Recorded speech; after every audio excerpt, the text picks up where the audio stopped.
ভার্সিটির সকলের দৃষ্টি বউ সাজে গেটের ভিতরে দৌড়ে আসা আয়রার উপর।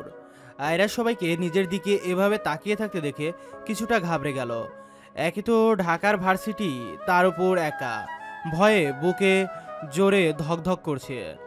আয়রার পুরো নাম আয়রা আফরোজ। ওদের বাড়ি গ্রামে, বিয়ে থেকে পালিয়ে ঢাকায় আসাতে অনেক কাঠখড় পোহাতে হয়েছে। তাছাড়া ছোটবেলা থেকেই চঞ্চলতা কম থাকায় কোনো কাজ একা করতে পারতো না। সব কাজ ওর মা তুবা বেগমকে সাথে নিয়ে যেত, কখনো একা ট্রাভেলও করেনি। তাই এখন একা খুব অস্বস্তিতে ভুগতে হচ্ছে। আয়রা এক হাতে লেহেঙ্গা সামলে আরেক হাতে কাঁধের ভারী ব্যাগটা ভালো করে কাঁধে নিয়ে আস্তে আস্তে এগোতে এগোতে আশেপাশে তাকাতে লাগলো। সর্বপ্রথম ওই চোখ গেল একটা ফ্রেন্ড সার্কেলের উপর। 3টা ছেলে আর 2টা মেয়ে বসে আছে। একটা ছেলে গিটার বাজাচ্ছে, ও গান গাচ্ছে, মুখটা দেখা যাচ্ছে না ভালো করে। তার পাশে থাকা ছেলে মেয়েগুলো ও তাল মেলাচ্ছে, আর ওনাদের ঘিরে অনেকে দাঁড়িয়ে গান শুনছে। আয়রা ওদের দিকে তাকিয়ে থাকতেই দেখে গিটার হাতে ছেলেটা গিটার বাজানো বন্ধ করে ওর দিকে তাকিয়ে আছে। আয়রা ভয়ে তাড়াতাড়ি চোখ সরিয়ে সামনে এগোতে লাগে। অর্নিল গিটার বাজাতে থামতেই রোহান, ফারহাদ, তুষার আর জেবাও চুপ করে যায়, আর ওর চোখ অনুসরণ করে তাকায় আয়রার দিকে। আয়রা নিচে তাকিয়ে আস্তে করে হেঁটে যাচ্ছে। তখন ওই রোহান আয়রার দিকে তাকিয়ে বলল, নিউ স্টুডেন্ট। রোহানের কথা শুনে ফারহাও বলে উঠল, হয়তো, আগে তো দেখিনি। ফারহা গোলাটা আরেকটু উঠিয়ে বলল, হেই লেহেঙ্গাওয়ালি। এমনভাবে ডাকায় আয়রা থেমে গিয়ে যেখানে অর্নিল আর ওর ফ্রেন্ডরা বসেছিল ওখানে তাকায়। আয়রাকে তাকাতে দেখে ফারহা আবার বলে, ইয়েস ইউ কাম। আয়রা কিছুক্ষণ আশেপাশে তাকিয়ে ওদের কাছে যায়। জি আপু, কিছু বলবেন? আয়রা শান্ত চোখে সবাই দেখলো। সবাই সুন্দর, কিন্তু গিটার হাতে ছেলেটা একটু বেশি কিউট আর হ্যান্ডসাম, পুরো মাই ড্রিম বয় ধারশাল রাওয়ালের মতো। আয়রা এইসব চিন্তা বাদ দিয়ে চুপ হয়ে দাঁড়ালো। ফারহা কিছুটা অ্যাটিটিউড নিয়ে বলল, শোন, আমরা সিনিয়র বুঝলে, আমরা যা বলবো এখন তোমাকে তাই করতে হবে বুঝলে। ফারহার কথার মাঝে তুষার বলে উঠল, ওয়েট, তোরা চুপ যা, আমি বলি এর কি করা যায়। এই মেয়ে, তুমি আমাদের ডান্স দেখো, কাপল ডান্স। এই ড্রেসের সাথে নাচটা পারফেক্ট। একটা ছেলে তুমি চয়েস করে নাও, আমাকে চয়েস করতে পারো। ক্রাশ গার্ল বলে কথা। তুষার কথা শুনে আয়রা ঘাবড়ে যায়। এইটা আবার কেমন ধরনের র্যাগিং? আয়রা থতমত খেয়ে বলল, দেখুন ভাইয়া, আমি নতুন এসেছি, আপনারা একটু বলবেন প্রিন্সিপাল স্যারের রুমটা কোথায়? ফারহা হুঙ্কার দিয়ে বলল, হে ইডিয়েট, বড়দের সাথে কথা বলার ম্যানার্স নেই। তুষার যা বলেছে তা করো চুপচাপ। আয়রা ভয়ে চুপ করে দাঁড়িয়ে আছে আর আশেপাশে তাকাচ্ছে। ভিড় লেগে গেছে চারপাশে, মনে হচ্ছে সার্কেস হচ্ছে। আয়রাকে দাঁড়িয়ে থাকতে দেখে অর্নিল বসা থেকে উঠে আয়রার কাছে দাঁড়ায়। তারপর আয়রার হাত ধরে ওর সাথে কাপল ড্যান্স করতে লাগে। আয়রা অর্নিলের কাজে অবাক হয়ে তাকিয়ে আছে। মানে কি, হুট করে এসে হাত ধরে নাচা শুরু করে দিল? এইটা কোন ধরনের কথা? অর্নিল আয়রার হাতটা ছেড়ে দূরে সরে দাঁড়াতেই আয়রা দৌড়ে ভিড় ঠেলে চলে যায়।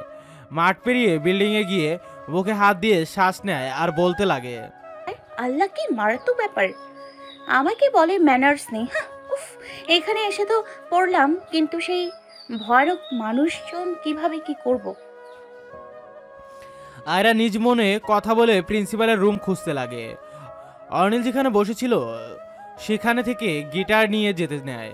রোহানের কথা শুনে দাঁড়িয়ে পড়ে। হেই ব্রো, কি? অর্নিল ভ্রু কুচকে তাকিয়ে বলে, কি? এইভাবে মেয়েদের মতো চোখ কেন টিপ দিচ্ছিস? ওয়েট ওয়েট ওয়েট, আমি মেয়ে না, ওকে? মেয়েদের দে, গিয়ে কাজে লাগবে। ওদের কথার মাঝে ফারহা রেগে বলল, চুপ কর তোরা। অর্নিল, তুই আগে বল, এই মেয়েটার সাথে নাচলে কেন? অর্নিল ডোন্ট কেয়ার ভাব নিয়ে বলল, মাই উইশ। মানে কি, আমার থেকে পারমিশন নেবে না? আমি তোমার গার্লফ্রেন্ড হই? What rubbish! অর্নিল কারো পারমিশন দেয় না কোনো কাজ করার আগে, ওকে? অর্নিল গিটার নিয়ে চুলগুলোতে আঙুল বোলাতে বোলাতে চলে গেল। আয়রা ভারী লেহেঙ্গা নিয়ে হেঁটেই ওর বেস্ট ফ্রেন্ড রিমুদের বাড়িতে পৌঁছালো। ওর জন্যই ঢাকায় আসার ভরসা পেয়েছে। ক্লাস 5-এ ওর সাথে ফ্রেন্ডশিপ হয়েছিল, তারপর ক্লাস 10 পর্যন্ত একসাথেই পড়ে, কিন্তু কলেজে ঢাকায় এসে ভর্তি হয়। কিন্তু সবসময় যোগাযোগ ছিল ওর সাথে। ভাবতে ভাবতেই ফোন বেজে উঠল। আয়রা তাড়াতাড়ি ফোন ব্যাগের পকেট থেকে বের করে কানে ধরে। হ্যালো রিমু। আরে হ্যাঁ, কোথায় তুই? আমাদের বাড়ি চিনবি তো, নাকি আমি আসবো? না, তার প্রয়োজন হবে না। আমি তোদের বিল্ডিংয়ের নিচেই দাঁড়িয়ে আছি। কত নম্বর ফ্ল্যাট? আচ্ছা দাঁড়া, আমি আসছি। আয়রা কিছু বলার আগেই ওপাশ থেকে ফোন কেটে গেল। আয়রা ফোন ব্যাগে রেখে আশেপাশে দেখতে লাগলো। ঢাকা শহরটা কেমন যেন কোলাহলময়। বেশি একটা আশা হয় না ঢাকায়, কেউ নেইও আপন। আয়রার ভাবনার মধ্যে রিমু এসে জড়িয়ে ধরল। আরে আস্তে, একে তো এই লেহেঙ্গা, তার ওপর তোর ওয়েট, আমি উল্টিয়ে পড়বো। রিমু ছেড়ে দিয়ে মাথা চুলকে বলল। ও সরি। আচ্ছা দে, ব্যাগটা আমার কাছে দে। রিমু ব্যাগটা ওর কাঁধে নিয়ে আয়রার হাত ধরে নিয়ে যেতে লাগলো ওদের ফ্ল্যাটে। রুমে আসতেই আমি গা এলিয়ে দিল আয়রা। রিমুর রুমেই ওকে থাকতে দিয়েছে। ও আর আয়রা একসাথেই থাকবে। আয়রা বিছানা থেকে উঠে ব্যাগ থেকে একটা 3 পিস বের করলো চেঞ্জ করতে। রিমু রুমে এসে আয়রার সামনে এসে দাঁড়ালো। আয়রা, আন্টি কি সব জানে? আয়রা রিমুর দিকে পূর্ণ দৃষ্টিতে তাকিয়ে বলল। কি পালিয়ে আসার কথা নাকি তোদের বাসায় এসছে এটা? দুটোই? না, জানে না, কিছুই জানে না। আমার কাছে জমানো কিছু টাকা ছিল, তার সাথে নিয়ে এসছি। আয়রা কিছুক্ষণ চুপ থেকে রিমু হাত নিজের হাতের মুঠোয় নিয়ে আবারও বলল। তুই আমার একটা হেল্প করবি প্লিজ? রিমু ভ্রু কুঁচকে আয়রার দিকে তাকিয়ে স্বাভাবিক কণ্ঠে বলল। কি বল, আমার হাতে থাকলে অবশ্য করব। আয়রা নিচে তাকিয়ে কিছুটা বিচলিত কণ্ঠে বলল। আমাকে একটা জবের ব্যবস্থা করে দিতে পারবি? তোরা আমায় থাকতে দিয়েছিস, এর জন্য আমার থাকার খরচটা না হলেও ভার্সিটি খরচ, ফি, তারপর আরও তো কিছু হাত খরচ আছে, তাই না? রিমু একটু চুপ থেকে কিছু একটা ভেবে উচ্ছ্বাসিত কণ্ঠে বলল। ও হ্যাঁ, মনে পড়েছে, আমার মামার সামনে একটা ক্যাফ আছে, তুই ওইটাতে ওয়েটারের কাজটা করবি? আয়রা রিমুর কথায় কিছু না ভেবেই সাথে সাথেই বলল। অবশ্যই, থ্যাংক ইউ, ওয়ান সেকেন্ড। আরে থ্যাংক ইউর কি আছে, যা এখন তুই ড্রেস পাল্টে আয়, তারপর লাঞ্চ করে নে, কত লেট হয়ে গেছে। খাবারের কথা শুনে আয়রার খিদেটা আরও বেড়ে গেল। তাড়াতাড়ি ওয়াশরুমে গিয়ে ড্রেস চেঞ্জ করে নিল। লাঞ্চ শেষ করে রিমু আর আয়রা একসাথে খাটে বসে বিভিন্ন কথা বলছে। রিমু ঠোঁট উল্টে বলল। জানিস, তোকে বলার জন্য কত কথা জমে আছে। রিমুর কথা আয়রা হেসে দিল, তারপর ঠোঁট ভর্তি হাসি নিয়ে বলল। আচ্ছা, একে একে সব বলিস, আমি তো কোথাও পালিয়ে যাচ্ছি না। রিমু মনে পড়ার ভঙ্গি করে বলল। ও আচ্ছা, ভালো কথা, তুই ভর্তি হয়েছিস আর সব ঠিকঠাক হয়েছে তো? রিমুর কথা শুনে আয়রার মুখের হাসি মিলিয়ে গেল, তারপর মন খারাপ করে বলল। সব আবার ঠিকঠাক? এই ঢাকা শহরে কিছু ঠিকঠাক হতে পারে? একদমই না। কেন, কি হয়েছে? আয়রার সামনে থাকা চুল কানের পিছনে গুজে রিমুকে একে একে সব বলল। তারপর রিমুর দিকে তাকিয়ে দেখে রিমু মুখ হা করে তাকিয়ে আছে। আয়রা ভ্রু কুঁচকে বলল। কি এভাবে তাকিয়ে আছিস কেন? আমি কি ঠিক শুনলাম? তুই অনিল আহমেদ বললি না? হ্যাঁ, আমি পাশের ভাইয়া আপুদের বলতে শুনেছি, অর্নিল বলছে। ইস, তোর বদলে আমি থাকলে তো লাইফ সেট হয়ে যেত।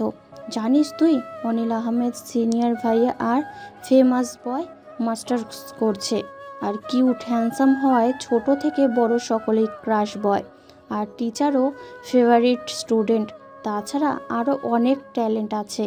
ওনাকে দেখলে আমার মাথায় একটাই প্রশ্ন আসে যে একটা মানুষ এত অলরাউন্ডার কি করে হতে পারে। হাউ, আমার ড্রিম বয়। কিন্তু আমি শুনছি ওনার গার্লফ্রেন্ডও আছে। আয়রা এতক্ষণ গালে হাত দিয়ে রিমুর কথা শুনছিল। ওর কথা শেষ হতেই মুখ খুলল। ওহো, ফেমাস উনি? আমি তো জানতামই না। আর সকলের ক্রাশ বয় উনি, তাহলে অবশ্য গার্লফ্রেন্ড তো থাকবেই। আয়রার কথায় রিমু মন খারাপ করে বলল। হ্যাঁ, আর উনি খুব রাগী, তাই সকলে ভয় পায়। কেউ যদি ওনার কথা নড়চড় করে তাহলে তো রাগে ফায়ার হয়ে যায়। তাই আমিও কখনো কিছু বলার সাহস পাইনি। আর তাদের ফ্রেন্ডগুলোও খুব রুড। আয়রা মন দিয়ে রিমুর সকল কথা শুনল, তারপর দীর্ঘশ্বাস ফেলে মনে মনে বলল। ইচ্ছে এরকম জাতির ক্রাশের উপর ক্রাশ খাই, এর থেকে তো ভালো নিমের রস খাই। আয়রাকে এমন অন্যমনস্ক দেখে রিমু আয়রার কাঁধ ধরে জোরে নাড়া দেয়। এভাবে নাড়া দেওয়ায় আয়রা ভাবনার জগৎ থেকে বেরিয়ে রিমুর দিকে তাকায়, তারপর অবাক কণ্ঠে বলে, কি? তুই বল কি ভাবছিলি এমন অন্যমনস্ক হয়ে? না কিছু না। আজ কলেজে গেলি না কেন? রিমু ঠোঁটভর্তি হাসি নিয়ে বলল, তুই আসবি বলে। ও আয়রার সকাল 6টা বাজে ঘুম ভাঙে। সারাত ঘুমাতে পারেনি নতুন জায়গা বলে, তার উপর বাড়ির টেনশন হচ্ছিল। কে জানে কি ঝামেলা হয়েছে। এপিটোপিট করে একটু আগে আয়রার ঘুম এসেছিল, আবার এখন ঘুম ভেঙে গেল। আয়রা বিছানা থেকে উঠে বাথরুম থেকে মুখ ধুয়ে বিছানা থেকে ওড়না নিয়ে বারান্দায় যায়। বারান্দায় দাঁড়ালে রাস্তায় স্পষ্ট দেখা যায়। রাস্তার পাশেই রিমুদের থাকার বিল্ডিং। আয়রা রাস্তায় তাকিয়ে আছে। 6টা বাজে। এই ভোর সকালে মানুষজন ভরা রাস্তা গাড়ি। বিভিন্ন মানুষ তাদের কর্মস্থলে যাচ্ছে। আয়রার কেমন যেন অস্থির লাগছে। ওর মা বাবার কথা মনে পড়ছে। ওর এখনো বিশ্বাস হচ্ছে না যে ও এরকম কোনো কাজ করেছে। আয়রা দীর্ঘশ্বাস ফেলে নিজেকে শান্ত করে রুমে গিয়ে দরজা খুলে বাইরে গেল। বাইরে গিয়ে দেখে রিমুর মা রান্নাঘরে কাজ করছে। আয়রাও রান্নাঘরে গেল। রিমুর মা আয়রাকে রান্নাঘরে দেখে মুচকি হেসে প্রশ্ন করলো, তুমি এখানে কেন? আয়রা মুচকি হেসে বলল, আপনার হেল্প করতে আসলাম। দিন আমি রুটি বেলে দিই, আমি পারি। আয়রার কথায় রোষা বেগম হেসে বললেন, ভালো, এসব টুকটাক কাজ পারা ভালো, কিন্তু এখন এসবের প্রয়োজন নেই, আর আমার হয়েই গেছে। যাও, কলেজে যাবে না? এবার রেডি হয়ে নাও। আয়রা রোষা বেগমের কথায় মাথা দুলিয়ে রুমে চলে গেল। তারপর রিমুকে ডাক দিয়ে উঠিয়ে দুজনে রেডি হয়ে নিয়ে খেয়ে বেরিয়ে পড়ল। আয়রা আর রিমু কথা বলতে বলতে ভার্সিটির ভিতরে ঢুকছে। আচমকা রিমুকে লাফিয়ে ওঠাতে ভয় পেয়ে যায়। কি হলো? আয়রার প্রশ্নে রিমু হাত দিয়ে গেটের বাইরে তাকাতে বলল, ওই দেখ অনিল ভাইয়া আসছে। ইস, ব্রাউন শার্টে কি কিউট লাগছে। আয়রা রিমুর কথায় গেটের দিকে তাকাতেই অর্নিলকে চোখে পড়ল। আসলে খুব মারাত্মক কিউট লাগছে। আয়রা অর্নিলের দিকে তাকিয়ে আছে। গেট দিয়ে ঢুকে এমনভাবে পাশ কাটিয়ে চলে গেল যেন কেউ নেই আশেপাশে। আজও এমন ভাব করলো যেন আমাকে কখনো দেখেনি। রিমুর ডাকে আয়রার ধ্যান ভাঙে। কোথায় হারালি? চল ভেতরে চল। আয়রা মাথা নাড়িয়ে রিমুর সাথে গেল, কিন্তু চোখ অর্নিলের উপর। একটা আপু ওনাকে চোখে জড়িয়ে ধরেছে, হয়তো ওইটাই গার্লফ্রেন্ড। আয়রা সেখান থেকে চোখ ফিরিয়ে নিজের কাজে মন দিল। ফারহা অর্নিলকে আসতে দেখেই দৌড়ে জড়িয়ে ধরে। ফারহা এভাবে জড়িয়ে ধরায় অর্নিল বিরক্ত প্রকাশ করে হালকা ধাক্কা দিয়ে সরিয়ে দেয়।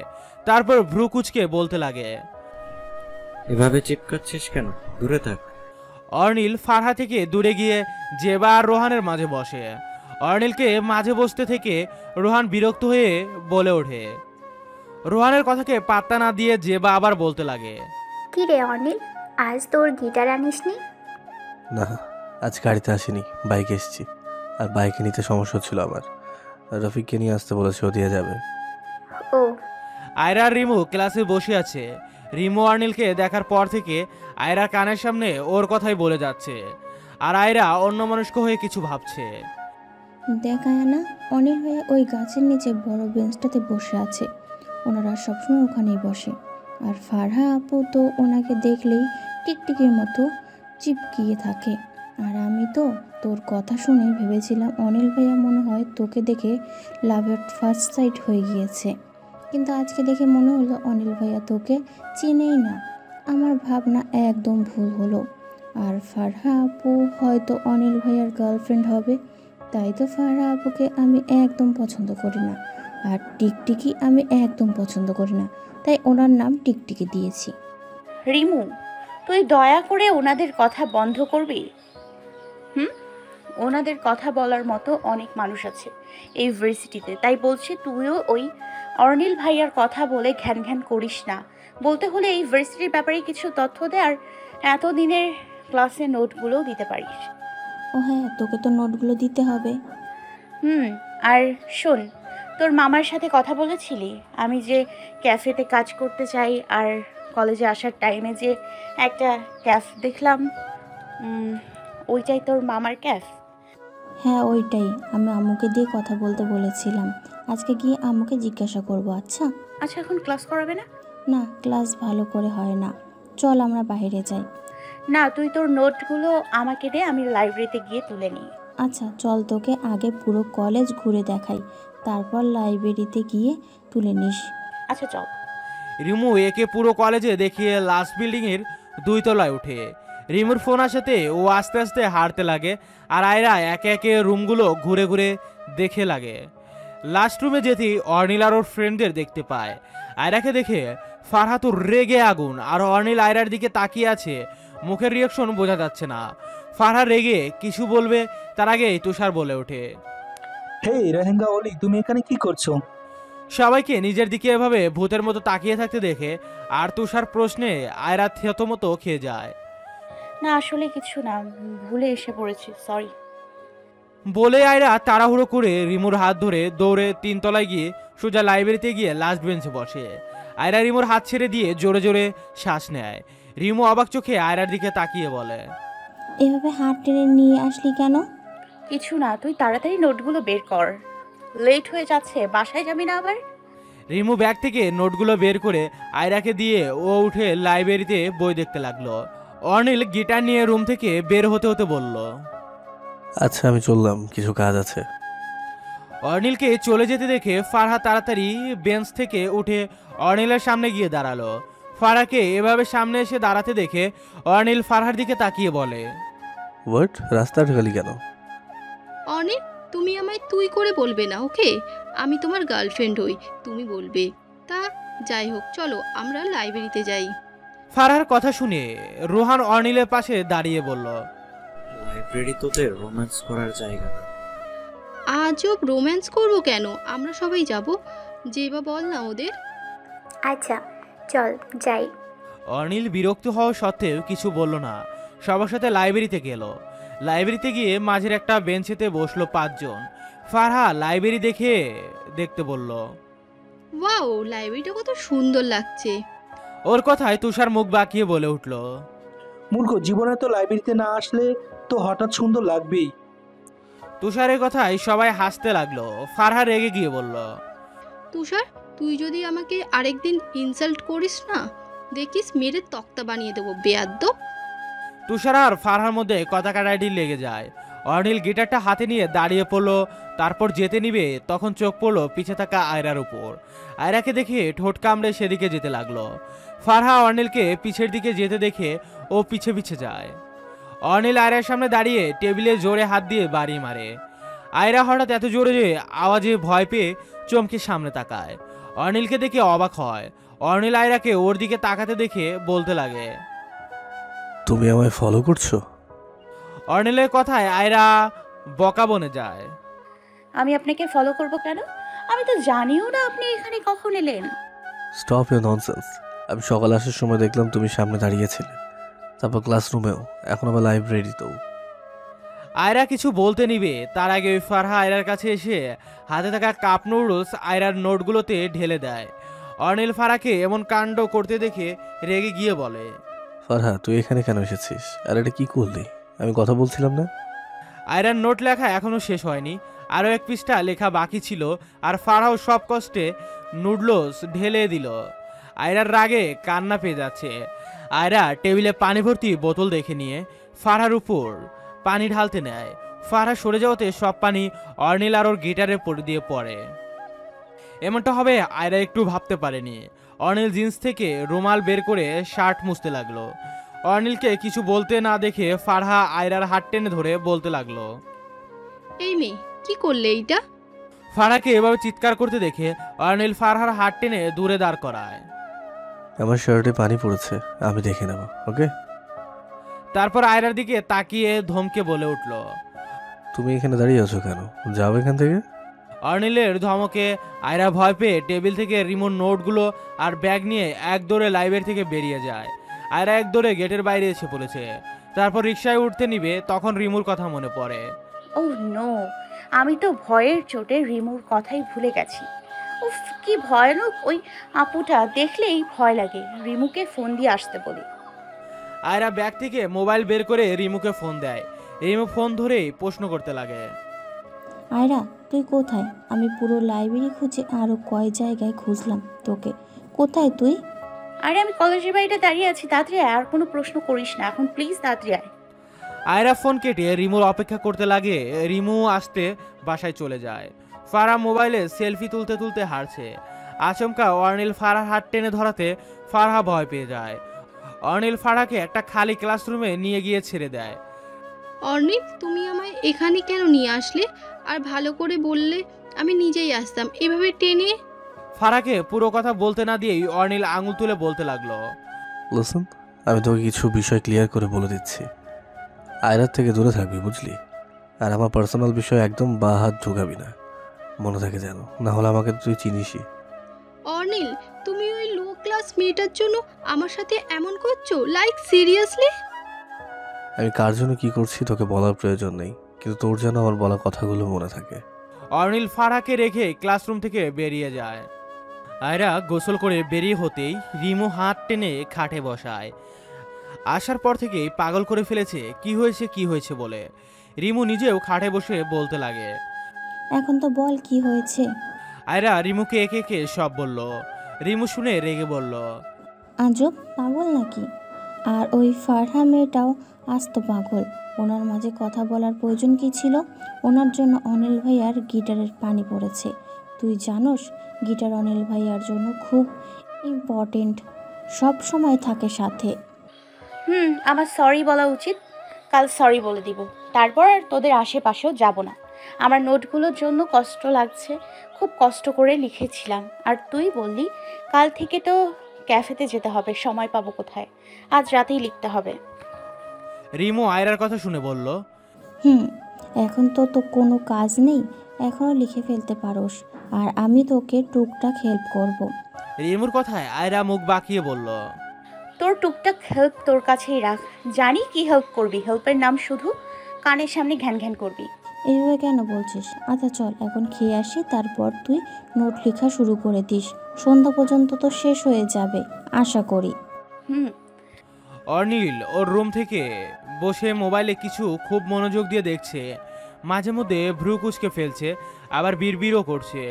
কেউ নক দেওয়ায় অর্নিল মোবাইল দিয়ে রেখে দরজার দিকে তাকায়। সাথে সাথেই মুখে বিশাল হাসি নিয়ে ওঠে। ওর ভাই অর্ণবের কাছে গিয়ে জড়িয়ে ধরে। আরে তুই কখন এলি? মাত্র আসলাম, আর প্রত্যেকবারের মতো সোজা তোর রুমে। অর্নিল অরবকে ছেড়ে একটু দূরে গিয়ে দাঁড়ায়, তারপর ভ্রু কুচকে ঠোঁটে আঙুল বোলাতে বোলাতে বলে, তুই দেখি পাঞ্জাবি পরেছিস, ওয়াও নাইস। তো আমি ফ্রেশ হয়ে আসি। আয়রা আর একটু লিখে কলম রেখে দীর্ঘশ্বাস নিল, তারপর রিমুর দিকে তাকিয়ে বলল। ফাইনালি শেষ হলো লেখা। আয়রার কথা শুনে রিমু হাতে থাকা মোবাইলের দিকে তাকিয়ে বলল, অলরেডি 8 বেজে গেছে, তোর জন্য আমারও বসে থাকতে হচ্ছে টানা 2 ঘন্টার মতো। আহা, টানা 2 ঘন্টা ধরেই তো মোবাইল টিপছিস। আর তোকে আমি বলেছি বসে থাকতে। না তা বলিসনি, কিন্তু একজন ভালো ফ্রেন্ডকে বলতে হয় না এভাবে হেল্প করে। রিমুর কথা আয়রা এক ভ্রু তুলে বলল। ভালো ফ্রেন্ড। আয়রার কথায় রিমু হেসে দিল, তারপর বলল, ও শোন, পরশু আব্বু আসবে। ও আঙ্কেল আসবে, ভালো। চল খেয়ে আসি, কখন থেকে আম্মু চিল্লাচ্ছে। চল। আয়রা রিমু খেয়ে রুমে আসতে রিমু গা এলিয়ে দিতে ঘুমিয়ে পড়ল। আয়রা রিমুর সামনে এসে চোখের সামনে হাত নাড়িয়ে মৃদু কণ্ঠে বলল, রিমু ঘুমিয়ে পড়লি? আয়রার কথায় রিমুর কোনো জবাব এলো না। আয়রা বিছানা থেকে মোবাইল নিয়ে বারান্দায় যায়। আজও ঘুম আসবে না, কেমন অস্থির অস্থির লাগছে। উফ, কি করি। আয়রা বারান্দা থেকে রুমে গিয়ে এদিক ওদিক হাঁটতে লাগলো। আব্বু আম্মু কেমন আছে কে জানে। আয়রা এভাবে পায়চারি করতে করতে 11টা বেজে গেল। আয়রা আরেকবার রিমুর দিকে তাকিয়ে আস্তে করে রিমুর পাশে শুয়ে পড়ল। অর্নিল কফির কাপে শ্বেত চুমুক দিয়ে কাপ পাশে টেবিলে রাখলো, তারপর অর্ণবের দিকে তাকাতেই অর্ণব বলল, তাহলে বল আমার অগোচরে কি কি হলো? কি হবে আবার, সব তো ঠিকঠাকই আছে। অর্নিলের কথা শুনে অর্ণব হাসলো। অর্নিল অর্ণবকে হাসতে দেখে বলল, তুই বল বিয়ে করছিস কবে? বিয়ের বয়স তো পেরিয়েই যাচ্ছে। সিরিয়াসলি 26 বছর মাত্র, আর তুই বলছিস বিয়ের বয়স পেরিয়ে যাচ্ছে? তা নয় তো কি, আমার এখন 24 বছর, আর 1 বছর পরে তো বিয়ে করব। কিন্তু তোর জন্য দেখা যাবে আমার বিয়েটা মাঠকে থাকবে। অর্ণব অর্নিলের কথা শুনে হেসে মজা করে বলল, কোনো সুন্দর মেয়ে পেলি নাকি যে বিয়ের জন্য তারা দেখাচ্ছিস? অর্ণবের কথায় অর্ণিক ভাব নিয়ে বলল, সুন্দর মেয়ে খুঁজতে হবে নাকি? আমার পিছে কত মেয়েরাই তো ঘোরে। তাহলে কি একটাকে ধরে বিয়ে করে নিবি? বাট তুই কি মনে করিস অর্নিল আহমেদকে এত সস্তা নয়? স্পেশাল কাউকে লাইফ পার্টনার বানাবো। ও তাই নাকি? আমি তো ভাবছি আম্মুর কাছে ফারহার ব্যাপারে কথা বলবো। অর্নিল চোখ মুখ কুচকে বলল। What? Like seriously Farha? Arnab মুচকি এসে বলল। কেন? তাহলে অন্য কোনো স্পেশাল মেয়ে আছে নাকি? অর্ণবের কথায় অর্নিল চেয়ারে গা এলিয়ে দিয়ে বাঁকা হাসলো, কিছু বলল না। এই আয়রা ওঠ তাড়াতাড়ি, এত লেট করছিস কেন আজ? রিমুর ডাকে আয়রা লাফ দিয়ে উঠে পড়লো। তারপর চোখ কষলে রিমুর দিকে তাকালো। রিমু রেডি হয়ে চুল আঁচড়াচ্ছে। আয়রা বিছানা গুছিয়ে ওয়াশরুমে ঢুকতে ঢুকতে বলল। আরও আগে ডাকবি না? আয়রা আর কথাকে পাত্তা না দিয়ে রিমু চলে আশ্রাতে লাগলো। আয়রা ওয়াশরুম থেকে বেরিয়ে তাড়াতাড়ি রেডি হয়ে নিল। রিমু ব্যাগ গোছাতে গোছাতে বলল। টেবিলে খাবার রেখেছি, খেয়ে নে। আমি খেয়ে ফেলেছি। আয়রা তাড়াহুড়ো করে একটা রুটি খেয়ে বেরিয়ে পড়ে। আয়রা ওদের ক্লাসরুমে যেতে যেতে রিমুর উদ্দেশ্য বলে। এই, তোর মামাকে জিজ্ঞেস করেছিস কয়টা বাজলে যেতে হবে? 2টা অথবা 2:45টার দিকে গেলেই হবে। যেহেতু হাফ টাইম সকালে তো আর যেতে পারবি না, তাই আর 8টা পর্যন্ত। রিমুর কথায় আয়রা চিন্তিত স্বরে ছোট করে বলল। ও। আয়রা সাইডে তাকাতেই দেখে অর্নিল আর সবাই বসে আছে, আর ফারহা অর্নিলকে কিছু বলছে। দূর থেকেই বোঝা যাচ্ছে ফারহার কথায় অর্নিল বিরক্ত। আয়রা ওদের দেখে হাতে থাকা বই দিয়ে মুখ ঢেকে তাড়াতাড়ি হাঁটতে লাগলো। রিমু আয়রাকে এত তাড়াতাড়ি হাঁটতে দেখে চিল্লিয়ে বলল। এই আয়রা, এত জোরে হাঁটছিস কেন? দাঁড়া আমার জন্য। বলে আয়রার পিছে দৌড় লাগালো। অর্নিল দূর থেকে আয়রার দিকে তাকিয়ে ছিল। তুষারের কথা শুনে ওর দিকে তাকায়। কিরে রেহেঙ্গা ওলি এত জোরে দৌড়ালো কেন? তুষারের কথায় ফারহা বলে। এই তোরা বারবার ওই ইডিয়েট মেয়েটার কথা কেন বলিস? ও দৌড়ে যাক, না হয় কচ্ছপের মতো আসতে, আমাদের কি? ফারহার কথায় আবারও তুষার বলে। তাই বুঝি ওর সাথে জিলাস ফিল করিস? তুষারের কথায় ফারহা রেগে বলল। আমি কেন ওর সাথে জেলাস ফিল করব? ও আমার নোকেরও যোগ্য না। ফারহার কথায় অর্নিল রেগে বলল। Farha just stop. আর তোরা দুজন বারবার ঝগড়া কেন করিস? আমি গেলাম, স্যার দেখা করতে বলেছিল। অর্নিল গিটারে রোহানের কাছে রেখে উঠে চলে যায়। রিমু আর আয়রা ক্লাসরুম থেকে বেরিয়ে একটা বেঞ্চে গিয়ে বসে। রিমু স্যাড ভঙ্গি করে আয়রার উদ্দেশ্যে বলে। এখন এই অ্যাসাইনমেন্টের জন্য কোনো সিনিয়র কাছে যাব? তুই জানোস সিনিয়র সকল আপু ভাইয়া খুবই রুড আর ভাবওয়ালি। রিমুর কথা শুনে আয়রা চিন্তিত স্বরে বলল। উফ, কি করবো তাহলে? এখন অলরেডি 1:30 বেজে গেছে। 2টায় তো ক্যাফেতেও চলে যেতে হবে। চল দেখি গিয়ে কেউ হেল্প করে কিনা। রিমু আয়রার কথা এক্সাইটেড হয়ে বলল। চল আমার প্রিন্স চার্মিনের কাছে যাই। রিমুর কথায় আয়রা ভ্রু কুচকে বলতে লাগলো। কি? এই প্রিন্স চার্মিংটাকে? তুই রিলেশনে আছিস আর আমাকে কিচ্ছু বলিসনি? আয়রার কথা শুনে রিমু চোখ বড় বড় করে বলল। আরে না, আমি কোনো রিলেশনে নেই। আমি তো অনিল ভাইয়ের কথা বলছিলাম। উনি অবশ্যই আমাদের হেল্প করবে। না, ওনার কাছে যেতে পারবো না। এখন ওর সময় নষ্ট না করে অন্য কারোর কাছে হেল্প চাই। রিমু আর আয়রা অনেকক্ষণ খুঁজে ক্লান্ত হয়ে আবার গিয়ে বেঞ্চটাতে বসে পড়ল। রিমু ক্লান্ত হয়ে বলল। যাক বাবা, কাউকে পেলাম না। কয়েকজন রাজি হলো, আবার না করে দিল। রিমু কথা শুনে আয়রা দীর্ঘ শ্বাস নিয়ে বলল। হ্যাঁ, কি করবো এখন? আয়রার কথার মাঝে একটা ছেলে এসে ওদের সামনে দাঁড়ালো। রিমু আর আয়রা চোখ তুলে তাকাতেই ছেলেটা বলল। হেই হাই, তোমাদের গল্প লাগবে অ্যাসাইনমেন্টের জন্য? আমি হেল্প করতে পারি। ছেলেটার কথা শুনে রিমু আর আয়রার চোখ মুখ চিকচিক করে উঠল। আয়রা উত্তেজিত কণ্ঠে বলল। জি ভাইয়া, হেল্প করে দিলে খুব উপকার হতো। আয়রা ব্যাগ থেকে অ্যাসাইনমেন্ট বের করে ছেলেটাকে দিবে, তখনও একটা ছোট ছেলে এসে বড় ভাইটার উদ্দেশ্যে বলল। ভাই আপনারে অনিল ভাই ডাকে। ছোট ছেলেটির কথা শুনে ভাইয়াটা চলে গেল। রিমু আর আয়রা ছেলেটার আসার প্রহর শুনছে। একটু পর ছেলেটা এসে রিমু আর আয়রাকে বলল। সরি আপুরা, আমার একটা কাজ আছে, আমি তোমাদের হেল্প করতে পারবো না। রিমু আর আয়রা শেষ আসাও চলে গেল। আয়রা মন খারাপ করে বলল। এখন কি করি? কি আর, চল তাড়াতাড়ি অনিল ভাইয়ের কাছে যাই, নাহলে উনিও চলে যাবে। আয়রা রিমুর কথায় কিছু বলতে পারলো না, ওর সাথে গেল। অর্নিল আর ওর সব বন্ধুরা একটা ক্লাসরুমে আছে। তখন জেবা বলল, আমরা এখানে কেন বসে আছি অর্নিল? বাসায় যাবি না? তোর যেতে হলো যা, আমি তোকে আটকে রেখেছি নাকি? অর্নিল ডন্ট কেয়ার ভাব দেখে জেবা গালে হাত দিয়ে বসে রইল। অর্নিল গিটার নিয়ে বাজাতে নিবে, তখন ওই আয়রা আর রিমুকে ক্লাসে আসতে দেখে অর্নিল অগোচরে বাঁকা হাসলো। ফারহা আয়রাকে দেখে রেগে গিয়ে বলল, এই মেয়ে, তুমি এখানে কি করছো? ফারহার কথাকে পাত্তা না দিয়ে রিমু আয়রার হাত ধরে অর্নিলের সামনে গিয়ে দাঁড়ালো। ওদের দেখে অর্নিল বলল, কিছু বলবে তোমরা? রিমু অর্নিলের দিকে তাকিয়ে অনুরোধের সুরে বলল, ভাই আসলে আমাদের অ্যাসাইনমেন্টের কথা তো জানেনি, প্লিজ আমাদের হেল্প করুন, কেউ আমাদের হেল্প করছে না। রিমুর কথা শেষ হতে আয়রা বলল, জি ভাইয়া, কাল আপনার গিটারে পানি ফেলার জন্য সরি, আমি ইচ্ছে করে ফেলিনি। আয়রার কথা শুনে অর্নিল মুখ চেপে হাসি আটকালো, তারপর বলল,